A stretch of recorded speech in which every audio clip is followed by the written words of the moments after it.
Dapat mangampi ang AFP kanino man. Dapat tumayo sila sa likod ng chain of command at ng saligang batas sa ilalim ng commander-in-chief natin. At hindi para sa kanilang maglaro ng politika at pumabor sa isang kulay o kabilang kulay man.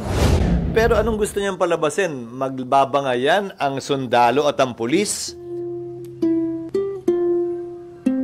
Alam mo, hindi ko rin maintindihan yung concern na yun ng ating Vice President.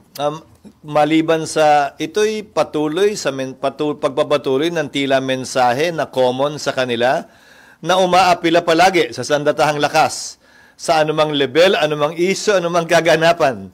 Dahil hindi ko rin maunawaan kung ano yung apila niyang sinasabi kaugnay nun na yung Presidential Security Command daw ay under ng AFP.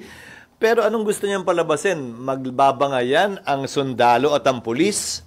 Klaro, law enforcement operation yon na nag-assist lamang ang AFP. At hindi pwedeng palaga naman o lumaban ang AFP sa kapulisan kaugnay sa law enforcement operation. Bakit ba natin pilit na pinag-aaway yung dalawa?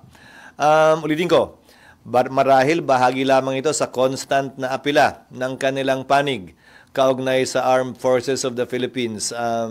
Nakampihan marahil sila o magkaroon ng posisyon o paninindigan sa ilan sa mga issue na involved sila. Tsaka sir, pinoint out din na yung Villamor Airways where the President was arrested ay military facility. Parang, well, ulitin ko, tila pilit nilang dinadamay ang sandatahang lakas sa iba't ibang issue na hindi naman dapat talaga at wala namang issue. Dahil facility man yan ng police, facility man yan ng sundalo, facility man yan ng executive branch o ng Kongreso, ang law enforcement operation ay law enforcement operation pa rin. So yun nga parang gusto nilang sumali ang AFP. Pero kayo sir, saan ba dapat tumayo ang AFP sa sitwasyon?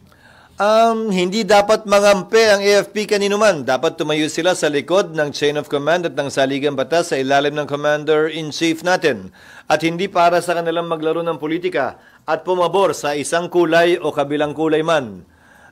At sana, tigilan na rin yan ng magkabilang panig kaugnay sa panunuyo sa ating sandatahang lakas dahil hindi natin ginugusto, hindi natin gusto na sila'y manghimasok kada na lamang may hindi pagkakaunawaan ang mga politiko sa ating bansa.